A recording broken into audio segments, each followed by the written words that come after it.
উৎসবের পরে পরেই দেখবেন যে আরো কয়েক লক্ষ বাড়ির প্রথম কিস্তির টাকা আমরা আরো বড় কর্মসূচির মধ্য দিয়ে করব। প্রথমেই আমাদের যে 10,20,379 জন উপভোক্তা অর্থাৎ লাভার্থী, তারা অর্থনৈতিকভাবে দুর্বল মানুষ। তারা বহু প্রতীক্ষায় ছিলেন যে পরিবর্তনের সরকার তাদের পাশে দাঁড়াবে কিনা, তারা তাদের গৃহ নির্মাণ সম্পূর্ণ করতে পারবেন কিনা ইত্যাদি দোলাচলে তারা ছিলেন বা তাদের মধ্যে ভ্রম ঢোকানো হয়েছিল। কারণ পশ্চিমবঙ্গে যত বেনিফিট সরকারি অর্থে দেওয়া হয়, কখনো সরকারের নাম বলা হয় না। যেখানে ভারত সরকার প্রধানমন্ত্রী অন্ন সুরক্ষা যোজনা থেকে প্রধানমন্ত্রী আবাস যোজনা বর্ণ ধর্ম দলমত নির্বিশেষে দেন, কখনোই বলেন না যে নরেন্দ্র মোদী দিচ্ছেন, কখনোই বলেন না যে বিজেপি দিচ্ছেন।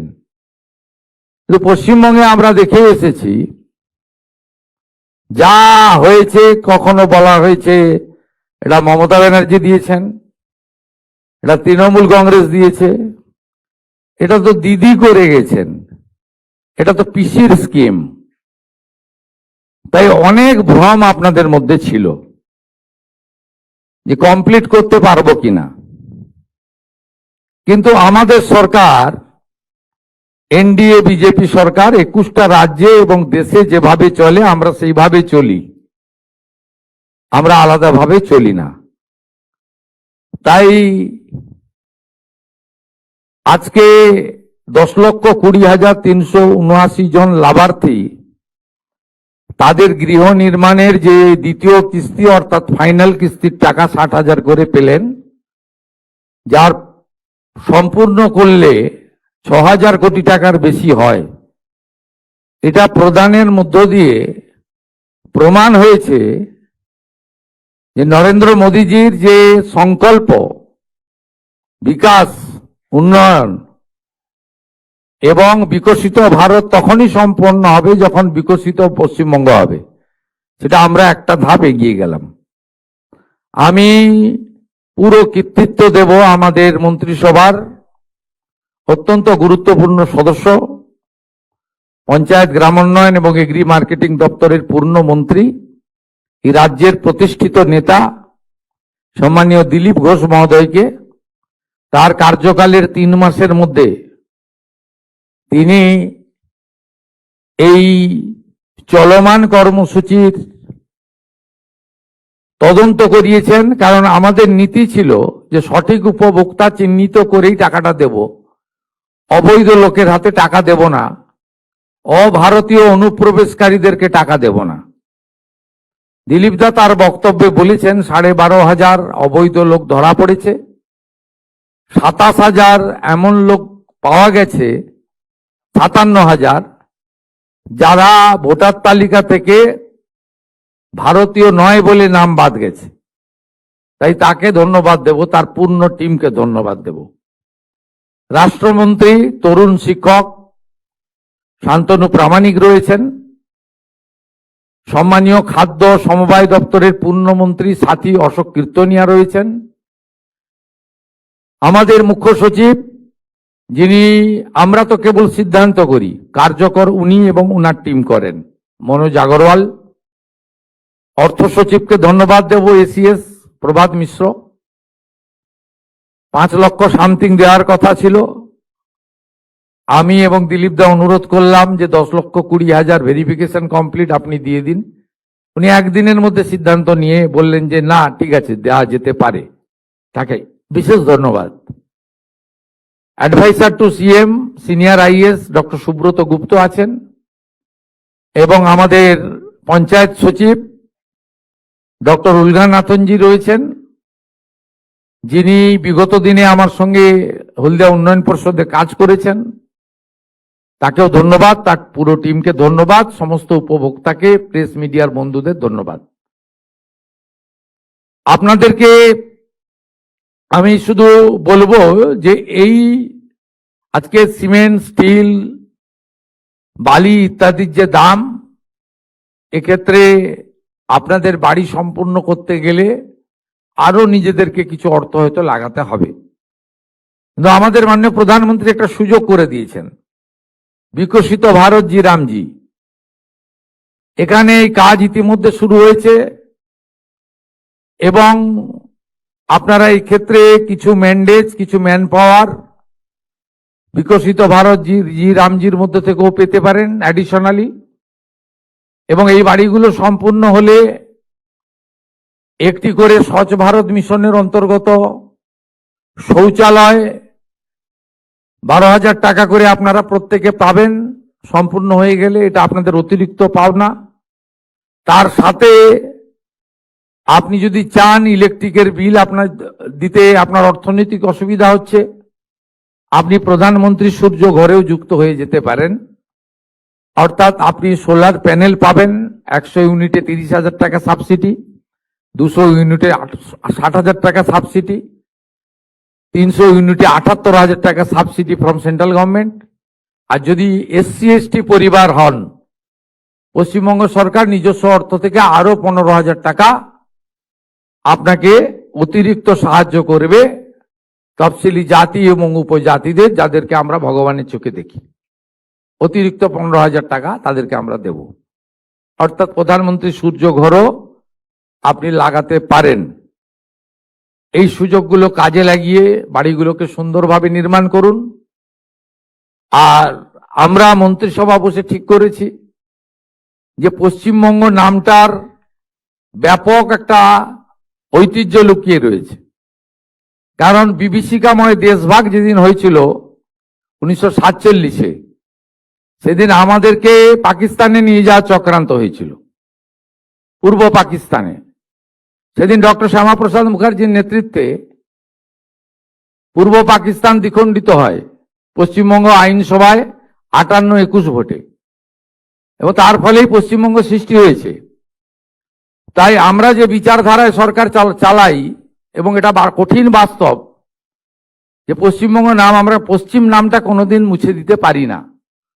পশ্চিম নামটা তৈরি করার মধ্য দিয়ে অনেক ইতিহাস লুকিয়ে রয়েছে, যা বর্তমান প্রজন্ম, আগামী প্রজন্ম জানা দরকার।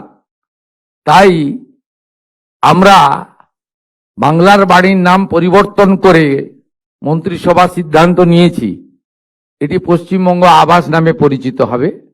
পশ্চিমবঙ্গ নাম আমরা কখনো বলতে দিতে পারি না, এটা আমাদের কর্তব্যের মধ্যে পড়ে। আপনাদের সকলকে ধন্যবাদ জানাই। আমরা থেমে থাকব না। বাকি যাদের জেনুইন ভেরিফিকেশন হয়ে যাবে তাদেরও অর্থ সম্মানীয় দিলীপ ঘোষের নেতৃত্বে তার দপ্তর সঠিক সময় দেবে। কোনো কোনো সময় আমার উপস্থিতি প্রয়োজন মনে করলে তারা ডেকে নেবেন। আমরা একসঙ্গে কাজ করি, একটা টিমে কাজ করি। আরো খুশির খবর আপনারা পাবেন। ইতিমধ্যে মাননীয় মন্ত্রী বলেছেন, মাননীয় মুখ্য সচিব বলেছেন যে বিগত সরকার কেন্দ্রীয় সরকারের সঙ্গে শুধু যুদ্ধ করে গেছেন, কেন্দ্রীয় সরকারের সঙ্গে লড়াই করেছেন, বাংলার মানুষ বঞ্চিত হয়েছে।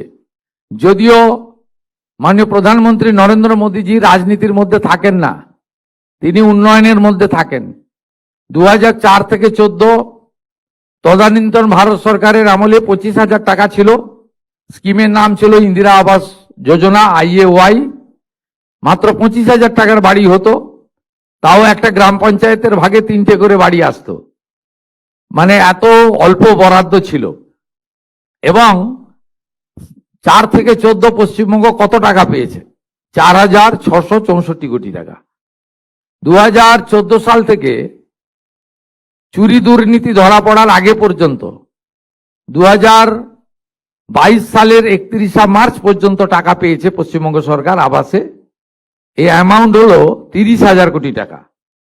কত বাড়ির জন্য টাকা দিয়েছে ভারত সরকার?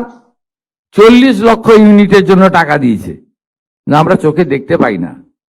বহু জায়গায় আবাসের নামে দুর্নীতি হয়েছে, চুরি হয়েছে, লুট হয়েছে। কিন্তু প্রধানমন্ত্রী 30,000 কোটি টাকা আবাসে দিয়েছেন। যদিও তাকে শুনতে হয়েছে বিগত সরকারের মুখ থেকে যে আমাদের বঞ্চিত করে রাখা হয়েছে, আবাস দেওয়া হয় না, ইত্যাদি ইত্যাদি, 100 দিনের কাজ দেওয়া হয় না। এই তথ্যগুলো আমার সঙ্গে, যেহেতু পশ্চিমবাংলার এই মুহূর্তে 341টি ব্লকের মানুষ যুক্ত রয়েছে, দলমত বর্ণ ধর্ম নির্বিশেষে মানুষ যুক্ত রয়েছে, প্রান্তিক মানুষরা যুক্ত রয়েছে, সব দলের লোকেরা যুক্ত রয়েছে, সব আধিকারিকরা যুক্ত রয়েছে, আপনাদের এসব তথ্য জানা দরকার রয়েছে। তাই আমি এসব সঠিক তথ্য আপনাদেরকে পরিবেশন করলাম। আপনারা শুনলে খুশি হবেন। কেন্দ্রীয় পঞ্চায়েত ও গ্রাম উন্নয়ন মন্ত্রী এসেছিলেন, তিনি আমাদেরকে 1 লক্ষ নতুন বাড়ির অনুমোদন দিয়ে গেছেন। 1 লক্ষ নয়, আমরা যত লক্ষ চাইব ততই পাবো। আমাদের সার্ভের শেষ দিন ছিল 20 জুলাই। মাননীয় মন্ত্রী দিলীপ ঘোষ মহোদয় অনুরোধ করার পরে শিবরাজ সিং চৌহানজি এটা বাড়িয়ে 15ই আগস্ট পর্যন্ত টাইম দিয়েছেন। ভেরিফিকেশন লিস্টের কাজ চলছে। এখনো যারা আবাস যোজনায় অন্তর্ভুক্ত হননি, নাম তুলুন। আমরা দল দেখব না, সম্প্রদায় দেখব না, ধর্ম দেখব না, আমরা শুধুমাত্র গাইডলাইন দেখব এবং প্রকৃত প্রাপক কিনা দেখব, এবং বিগত দিনে আপনার নামে টাকা উঠেছে, সেই টাকা নয়ছয় হয়েছে কিনা দেখব। এই কয়েকটা ক্রাইটেরিয়া দেখার পরে উনি কথা দিয়ে গেছেন 20 লাখ, 25 লাখ, 30 লাখ, 40 লাখ, যত বাড়ি লাগবে ভারত সরকার আমাদেরকে অর্থ সাহায্য করবে। স্টেট শেয়ারটা দেওয়ার জন্য আমরা প্রস্তুত রয়েছি। তাই পুজোর পরে পরেই, দুর্গোৎসবের পরে পরেই দেখবেন যে আরো কয়েক লক্ষ বাড়ির প্রথম কিস্তির টাকা আমরা আরো বড় কর্মসূচির মধ্য দিয়ে করব। তাই এই অর্থে বাড়ি নির্মাণ করুন। সঙ্গে বিকশিত ভারত জি রামজির 125 দিনের কাজ, অর্থাৎ বছরে ন্যূনতম 34,500 টাকার কর্মদিবস, সেটাকে প্রপারলি ব্যবহার করুন। 12,000 টাকার শৌচালয় লাগান। সঙ্গে প্রধানমন্ত্রী সূর্য ঘর যোজনার সুযোগ নিন। এইভাবে গ্রামীণ আবাস তৈরির মধ্য দিয়ে, জল জীবন মিশনের কানেকশনের মধ্য দিয়ে, প্রধানমন্ত্রী অন্ন সুরক্ষা যোজনার রেশনের সাথে সাথে দিয়ে আমরা আসুন আগামী দিনে পশ্চিমবঙ্গের গ্রামকেও নগরায়নের ছোঁয়া পৌঁছে দিই। সকলকে ধন্যবাদ জানিয়ে, আপনাদের সকলকে শুভেচ্ছা জানিয়ে, আগামী 15ই আগস্ট স্বাধীনতা দিবস, হর ঘর তেরঙ্গা, প্রত্যেকটা বাড়িতে জাতীয় পতাকা তুলবেন এবং গর্বের স্বাধীনতা দিবস পালন করবেন। সকলকে ধন্যবাদ দিয়ে আমার কথা শেষ করলাম।